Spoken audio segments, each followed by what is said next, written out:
नमस्कार विद्यार्थियों, मैं ARBDL सर आप सभी का एक बार फिर से हमारे यूट्यूब चैनल फंडामेंटल गुरु में स्वागत करता हूं। विद्यार्थियों, हमारे जो 12वीं की राजनीतिक विज्ञान की जो क्लास चल रही है उसमें अपना पहला टॉपिक अपन पढ़ रहे थे वैश्वीकरण। वैश्वीकरण की हमारी 2 क्लासें पिछली क्लासों में हो चुकी थी, तो हम लोगों ने वैश्वीकरण की परिभाषा देख ली। वैश्वीकरण के लिए जो उत्तरदायी परिस्थितियाँ थी उनके बारे में अपन अध्ययन कर चुके थे। वैश्वीकरण के क्या क्या प्रभाव रहे थे उनके बारे में अपन अध्ययन कर चुके थे। आज अपन अध्ययन कर रहे हैं भारत पर वैश्वीकरण के क्या क्या प्रभाव रहे हैं उनके बारे में। देखिए, स्वतंत्र भारत की संघीय परियोजना एक तरफ औपनिवेशिक विरासत से प्रभावित थी, वही दूसरी तरफ राष्ट्र निर्माण की बाध्यताओं और चुनौतियों के प्रति प्रतिक्रिया थी। क्योंकि देखो, काफ़ी समय से, लंबे समय से हमारा देश क्या था, गुलाम था अंग्रेजों के। तो जो ही देश आज़ाद हुआ, तो क्योंकि देखो औपनिवेशिक विरासत तो थी इसी, अपने देश आज़ाद हुआ तो उसके समक्ष अनेक प्रकार की चुनौतियाँ विद्यमान थी। तो राष्ट्र निर्माण भी करना था और जो चुनौतियाँ हैं उनसे भी देश को क्या करना था, निपटना था। संविधान निर्माताओं को ये अपेक्षाएं थी, क्योंकि संविधान जो निर्माता थे उन्होंने संविधान जब बनाया तो उनको लगा कि हम जो संविधान बना रहे हैं तो उससे देश की जो जितनी भी जटिल विविधताएं होंगी और जो राष्ट्र निर्माण की चुनौतियां होंगी उनसे वो आसानी से वो सफलतापूर्वक निपट सकेगा। उनको इस प्रकार की आशाएं थी। आगे देखिए, यानी कि संविधान निर्माताओं ने क्या सोचा कि हम जो संविधान बना रहे हैं तो वो संविधान हमारे देश के समक्ष जितनी भी जटिल चुनौतियां होंगी उन सब चुनौतियों से क्या हो सकता है, आसानी से निपट सकता है। भारतीय संघ में एक तरफ बहुलवाद और विकेंद्रीकरण की प्रवृत्तियां विद्यमान है, वहीं दूसरी तरफ केंद्रवाद की प्रवृत्ति भी मौजूद है। यानी देखो, हमारा देश क्या है, हम संघीय देश है, परंतु यानी यहाँ पर इसको अपन अर्धसंघीय कह सकते हैं। क्योंकि देखो, एक तरफ राज्य का शासन है और दूसरी तरफ किसका है, केंद्र का शासन विद्यमान है। तो इसको अपन अर्धसंघीय कह सकते हैं। यानी कि इसको विकेंद्रीकरण की प्रवृत्तियां यहाँ पर विद्यमान है। कुछ जो अधिकार हैं वो केंद्र की तरफ थोप दिए गए हैं और जो छोटे छोटे जो रोजगार के अवसर हैं उनका क्या कर दिया गया है, विकेंद्रीकरण कर दिया गया है। ऐसे इनमें प्रवृत्तियां विद्यमान है। इन दोनों विरोधी प्रवृत्तियों का सह अस्तित्व भारत के संघवाद को अर्धसंघवाद बनाता है। यानी कि कुछ शक्तियां, कुछ अधिकार केंद्र के पक्ष में है, कुछ शक्तियां और अधिकार किसके पक्ष में है, राज्य के पक्ष में।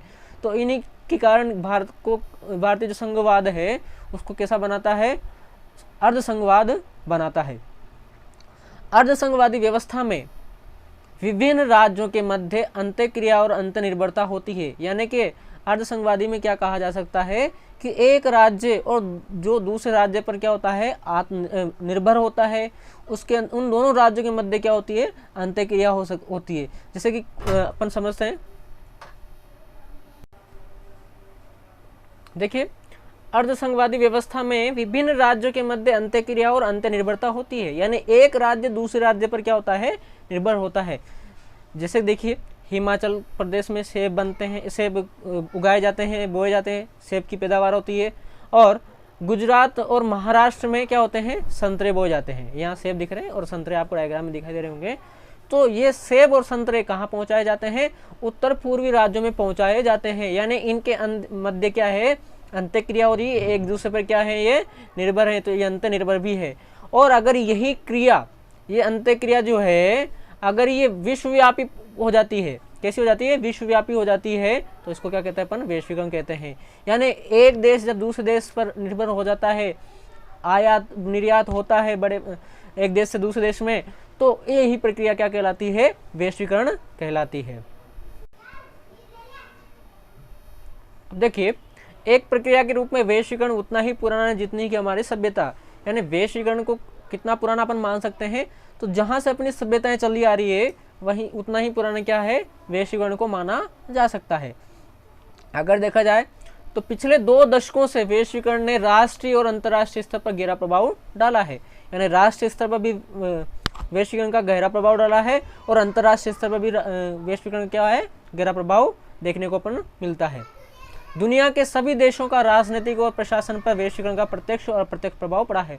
दुनिया के जितने भी देश है उन पर वैश्वीकरण का राजनीतिक व प्रशासन पर क्या हुआ है, प्रत्यक्ष और अप्रत्यक्ष प्रभाव देखने को मिलता है। प्रत्यक्ष और अप्रत्यक्ष प्रभाव पड़ा है। देखिए, विकासशील देशों की प्रशासनिक व्यवस्था पर इसका स्पष्ट प्रभाव रहा है। जो विकासशील देश हैं, जैसे कि अपना भारत देश हो गया, विकासशील है, तो इसकी प्रशासनिक व्यवस्था पर इसका अपने को स्पष्ट प्रभाव देखने को मिलता है। क्योंकि देखिए, जो वैश्वीकरण का वास्तविक लाभ पहुंचा है वो किन देशों को पहुंचा है? जो पूंजीपति देश है, जिनके पास काफ़ी पैसा है, उन देशों को वैश्वीकरण का ज़्यादा लाभ पहुंचा है, और जो विकासशील देश हैं उनका वास्तविक लाभ उनको नहीं पहुंचा है। यानी देखिए, अगर देखा जाए तो वैश्वीकरण में जो मुख्य रूप से विकासशील देश है वो तो मोहरे के रूप में है, परंतु जो जिनके हाथ में इसकी डुगडुगी है, जो इनके वजीर हैं, वो कौन है? पूंजीपति देश हैं। तो विकासशील देश तो क्या है? एक मोहरे के रूप में है, इनको नचाया जा रहा है और दिखा रहे हैं। तो विकासशील देश की प्रशासनिक व्यवस्था पर इसका स्पष्ट प्रभाव देखने को अपने को मिलता है। किसका? वैश्वीकरण का। इसी क्रम में भारत भी इस प्रक्रिया का एक हिस्सा बन गया है, यानी कि वैश्वीकरण की जो प्रक्रिया है उसका एक हिस्सा कौन है? भारत भी बन चुका है। आगे देखिए, 24 जुलाई 1991 के बाद आर्थिक उदारीकरण की शुरुआत के साथ ही भारत ने वैश्वीकरण को अपनाना प्रारंभ कर दिया। तो यानी कि उस समय अपने जो नौवे प्रधानमंत्री हुआ करते थे वो कौन थे? पीवी नरसिम्हा राव थे। तो उन्होंने क्या किया? हमारे देश में वैश्वीकरण को अपनाना शुरू किया। और कब अपनाया? 24 जुलाई 1991 को उदारीकरण की शुरुआत करके वैश्वीकरण को अपन ने अपना लिया। आगे देखिए, भारत के नौवे प्रधानमंत्री पीवी नरसिम्हा राव ने भारत में वैश्वीकरण का सूत्रपात किया। यानी कि वैश्वीकरण का शुरुआत किन्होंने की थी? पीवी नरसिम्हा राव ने की थी, जो हमारे भारत के उस समय नौवे प्रधानमंत्री के रूप में थे। आगे देखिए, व्यवहार में तत्कालीन सरकार ने वित्त मंत्री, उस समय वित्त मंत्री कौन थे? डॉक्टर मनमोहन सिंह थे। तो उन्होंने नई आर्थिक नीतियों की घोषणा कर दी। एलपीजी की शुरुआत किन्होंने कर दी? मनमोहन सिंह ने। लिबरलाइजेशन, प्राइवेटाइजेशन एंड ग्लोबलाइजेशन, तो इसकी शुरुआत किन्होंने कर दी? डॉक्टर मनमोहन सिंह ने कर दी। कि कब करी? जब नरसिम्हा राव प्रधानमंत्री थे, उस समय डॉक्टर मनमोहन सिंह क्या थे? वित्त मंत्री थे। देखिए, अनेक परिवर्तनकारी आर्थिक कदम उठाते हुए भारत 1 जनवरी 1995 में स्थापित विश्व व्यापार बैंक का सदस्य बना। यानी उस समय अनेक परिवर्तनकारी आर्थिक कदम उठाए गए और जो विश्व व्यापार बैंक बनाया गया 1 जनवरी 1995 को, तो भारत भी उसका क्या हो गया? सदस्य बन गया। 1992-93 में रुपये को पूर्ण परिवर्तनीय बना दिया गया। यानी कि हमारे देश से आयात और निर्यात बहुत सुगमता से होने लगा। अनेक औपचारिकताओं को समाप्त कर दिया गया जो आर्थिक विकास में बाधा उत्पन्न कर रही थी। यानी जो लाइसेंस राज था उसकी भी इस जगह क्या कर दी गई? समाप्ति कर दी गई। इसके पश्चात भारत ने आर्थिक प्रशासनिक जटिलताओं को भी क्या कर दिया? हल्का कर दिया। लाइसेंस राज की समाप्ति हो गई तो आर्थिक प्रशासनिक जो जटिलताएं थी हमारे देश में वो भी क्या होगी? बहुत ही आसान हो गई। आगे देखिए, भारत में वैश्वीकरण के प्रभाव को मुख्यतः 5 बिंदुओं के माध्यम से समझ सकते हैं। यानी वैश्वीकरण का जो प्रभाव है उसको हम 5 बिंदुओं के माध्यम से समझ सकते हैं। बेसिकली हम यहाँ पर 3 का अध्ययन करेंगे, क्योंकि 2 के बारे में, जैसे सामाजिक प्रभाव और सांस्कृतिक प्रभाव, आप पिछली क्लास में जो अपन ने पढ़ा था उसको एज इट इज लिख सकते हैं, कोई दिक्कत नहीं है। बस उसको भारत के संदर्भ में कर देंगे तो अपने 5 बिंदु कंप्लीट हो जाएंगे। तो देखिए, पहला अपन करते हैं देश के आर्थिक विकास पर विषम प्रभाव। यानी वैश्वीकरण के कारण अर्थव्यवस्था में ढील या उदारता के कारण भारत जैसे विकासशील देश पर विपरीत प्रभाव पड़ा। यानी हमारे देश में क्या हुआ? वैश्वीकरण के माध्यम से मार्केट में क्या हो गया? काफ़ी ढिलाई बढ़ती गई, तो वो कहीं ना कहीं हमारे देश के प्रति क्या हुआ? विपरीत साबित हुआ, विपरीत प्रभाव इसका देखने को मिला। क्योंकि इसका जो बड़ा ज़्यादा फायदा मिला वो किन देशों को मिला? वो पूंजीपति देशों को मिला। वैश्वीकरण का सर्वाधिक लाभ, वैश्वीकरण का सर्वाधिक लाभ किन देशों को हुआ? विकसित देशों को हुआ। जो पूंजीपति देश थे उनको हुआ। विकासशील और अर्धविकसित देश तो क्या हो गए? पिछड़ गए। वैश्वीकरण के कारण सर्वाधिक फायदा किनको पहुंचा?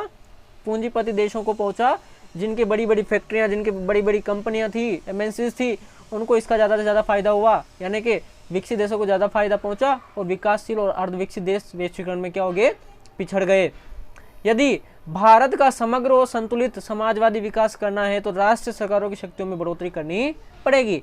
अगर भारत को भी वैश्वीकरण के साथ साथ आगे बढ़ना है, समग्र विकास करना है, तो हमारे जो देश है उसकी केंद्रीय शक्तियों में क्या करनी पड़ेगी, बढ़ोतरी करनी पड़ेगी। केंद्र सरकार को मजबूत करना पड़ेगा, तभी जाके हमारे देश का समग्र और संतुलित विकास हो सकता है। आगे है, इसी कारण प्रतिस्पर्धा और बेहतर सेवा प्राप्त करने के लिए समान नीतियों का निर्माण और लागू होना, जो कि केंद्रीकरण की मांग करती है।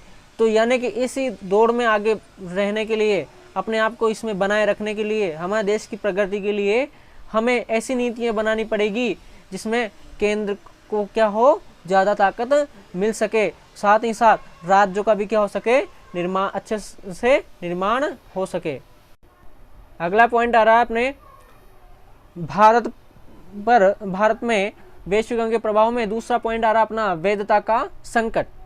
वैश्वीकरण की प्रवृत्ति वैधता का संकट पैदा करती है। ये जो प्रवृत्ति होती है वैश्वीकरण की, वो क्या कर रही है, वैधता का संकट पैदा करती है। वैश्वीकरण के प्रभाव में राष्ट्रीय राज्य एक तरफ तो आर्थिक संप्रभुता को कम कर देते हैं, किंतु आंतरिक संप्रभुता का परित्याग करना चाहते हैं। इसके अनुसार क्या कहते हैं कि जो भी राष्ट्रीय राज्य हैं वो एक तरफ तो क्या कहते हैं कि हमें आर्थिक संप्रभु बना दो, हमें ज़्यादा से ज़्यादा हम अपने ऊपर क्या हो निर्भर हो जाएं, परंतु साथ ही साथ आंतरिक संप्रभुता का परित्याग भी नहीं करना चाहते हैं। आंतरिक संप्रभुता तो वो त्यागना नहीं चाहते हैं, परंतु वो क्या कहते हैं कि आर्थिक संप्रभु हमें बना दिया जाए। आगे देखिए, घरेलू यानी जो आंतरिक संप्रभुता है उसकी वृद्धि के लिए राष्ट्र राज्य को स्थानीय लोकतंत्र की संरचनाओं की रचना करनी पड़ेगी। यानी अपने आप को मजबूत करना है, घरेलू राज्य को संप्रभु बनाना है, मजबूत रखना करना है, तो उसके लिए क्या करना पड़ेगा, स्थानीय लोकतंत्र संरचनाओं की स्थापना करनी पड़ेगी, जिसको अपन पंचायती राज कहते हैं, ताकि राज्य की वैधता आगे बढ़ सके। क्योंकि जो पंचायती राज संस्थाओं के माध्यम से ही क्या हो सकता है, किसी भी राज्य का अच्छे से विकास हो सकता है। बिना पंचायती राज संस्थाओं के माध्यम से राज्य का अच्छे से विकास नहीं हो पाएगा, और जब राज्य का विकास नहीं होगा तो उसकी वैधता संकट में आ सकती है। तो राज्य की वैधता को आगे बढ़ाना है तो हमें स्थानीय लोकतंत्र की संरचना को बढ़ाना पड़ेगा, निर्माण करना पड़ेगा। जैसे भारतीय संघवाद की तीसरी परत, हमारे भारतीय संघवाद की तीसरी परत किसको कहा गया है, यहाँ पर पंचायती राज को कहा गया है। तो उसको संवैधानिक मान्यता, इसी चिंता का एक प्रतिबिंब हेतु इस प्रवृत्ति को नवीन स्थानीयता बोला गया है। यानी कि 1993 में, कब 1993 में जो पंचायती राज है उसको संवैधानिक दर्जा प्राप्त हो गया है। तो ये संवैधानिक दर्जा किस लिए बनाया गया है, राज्य का समग्र विकास करने के लिए बनाया गया है। यानी इसको बोला गया है स्थानीय नवीन स्थानीयता। क्या बोला गया इसको, नवीन स्थानीयता। यानी कि एक इंग्लिश में कहा गया है कि new localism, think globally, act locally की संज्ञा इसको दी गई। बहुत इंपॉर्टेंट है। इसका मतलब है कि ग्लोबल स्तर पर सोचो, यानी कि वैश्विक स्तर पर क्या करो, सोचो, परंतु कार्य कैसे करो, स्थानीय स्तर पर करो। कार्य किस स्तर पर करो, स्थानीय स्तर पर। यानी कि new localism, think globally, act locally, इसकी संज्ञा किसको दी, जो जो अपनी पंचायती राज थी उसको दी गई है। यानी कि ग्लोबल स्तर पर सोचो, अच्छे स्तर पर, वैश्वीकरण के स्तर पर सोचो, परंतु काम कैसे करो, स्थानीय स्तर पर, स्थानीय परिस्थितियों को देखते हुए कार्य करना पड़ेगा। आगे आ रहा अपना तीसरा बिंदु आ रहा अपना नागरिक समाज में, तीसरा पॉइंट आ रहा अपना नागरिक समाज संगठनों की तीव्र वृद्धि। यानी हमारे देश में क्या है, नागरिक समाज संगठन जैसे कि राजनीतिक दल, दबाव समूह, हित समूह, समाचार चैनल, उनमें भी क्या हुई है, तीव्र वृद्धि हुई है। यानी वैश्वीकरण प्रभाव से अनेक नागरिक समाज संगठनों की तीव्र वृद्धि हो रही है। यानी कि बहुत सारे नागरिक समाज संगठनों की तीव्र गति से क्या हो रही है, वृद्धि हो रही है, इनका निर्माण हो रहा है। कुछ संगठन लोकतांत्रिक शासन की समानांतर क्षैतिज संरचनाएं उत्पन्न कर रहे हैं। यानी देखिए कुछ संगठन इतने प्रभावशाली हैं कि उनकी वजह से जो शासन है वो क्या हो रहा है, प्रभावित हो सकता है। वो चाहते हैं, वो चाहें तो सरकार दिन और रात में क्या कर सकते हैं, उलटफेर कर सकते हैं। यानी कि उनका क्या है, समानांतर विकास हो रहा है। यानी दबाव समूह, राजनीतिक दल, हित समूह, तो ये क्या चल रहे हैं, लोकतंत्र के साथ साथ इनका भी क्या हो रहा है, निर्माण हो रहा है, जिससे लोकतंत्र के संचालन पर विपरीत प्रभाव पड़ा है। तो जो भी राजनीतिक दल, दबाव समूह, हित समूह है, समाचार चैनल हो गए, तो इनके माध्यम से लोकतंत्र का संचालन सही प्रकार से नहीं हो पाता है।